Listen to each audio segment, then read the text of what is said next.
മണി bank trending ആയപ്പോൾ ഉണ്ടാക്കണമെന്ന് വിചാരിച്ചതായിരുന്നു. പക്ഷേ അതിന് പറ്റിയൊരു പെട്ടി അപ്പം ഉണ്ടായിരുന്നില്ല. ഇപ്പോഴും ഇല്ല. പക്ഷെ നമ്മുടെ കയ്യിലുള്ളൊരു പെട്ടി വെച്ചിട്ട് നമുക്ക് ഉണ്ടാക്കാം. ഈ പെട്ടി ഫ്ലിപ്കാർട്ടിൽ നിന്ന് എന്തോ വാങ്ങിയപ്പോൾ കിട്ടിയതാണ്. അപ്പം നമുക്ക് ഇത് വെച്ചിട്ടുണ്ടാക്കാം.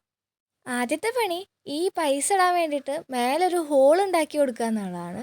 പിന്നെ ബാക്കി വരുന്ന പോർഷൻ നമുക്ക് കട്ട് ചെയ്ത് കൊടുക്കാം.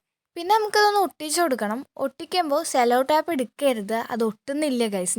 ആദ്യം ഞാനത് ട്രൈ ചെയ്ത് നോക്കി. അപ്പോൾ സെലോ ടാപ്പിന് പകരം നിങ്ങൾക്ക് മാസ്കിംഗ് ടാപ്പ് എടുക്കാം. വേണമെങ്കിൽ നമുക്കിതൊന്ന് കവർ ചെയ്ത് കൊടുക്കാം. പിന്നെ നമ്മൾ ആസ്തറ്റിക് ആയതുകൊണ്ട് കവറൊന്നും ചെയ്തില്ല. ഇത് ചെറിയ ബോക്സ് ആയതുകൊണ്ട് നമ്മൾ 1000-ൻ്റെയാണ് ചെയ്യുന്നത്. പിന്നെ ഇതേപോലെ കുറച്ച് ആസ്തറ്റിക് ആക്കി കൊടുക്കാം. പിന്നെ നമ്മൾ വെട്ടേണ്ട സാധനമാണ് കുറച്ച് എഴുതാൻ പണിയുള്ളത്. പിന്നെ ഒരു ബട്ടർഫ്ലൈയും കൂടി ഒട്ടിച്ചെടുത്താൽ നമ്മുടെ മണി ബാങ്ക് ഇവിടെ റെഡി ആയിട്ടുണ്ട്. ഇനി വലിയ പെട്ടി കിട്ടട്ടെ. അപ്പോൾ നമുക്ക് 1,00,000-ൻ്റെ ട്രൈ ചെയ്ത് നോക്കാം. ഇതിൽ പൈസ ഇട്ടിട്ട് പിന്നെ വെട്ടുമ്പോഴുള്ള ഫീല് അതൊരു വേറെ ലെവൽ തന്നെയാണ്. അപ്പോൾ ഇഷ്ടപ്പെട്ടാൽ ലൈക്ക് അടിക്കുക, സബ്സ്ക്രൈബ് ചെയ്യുക.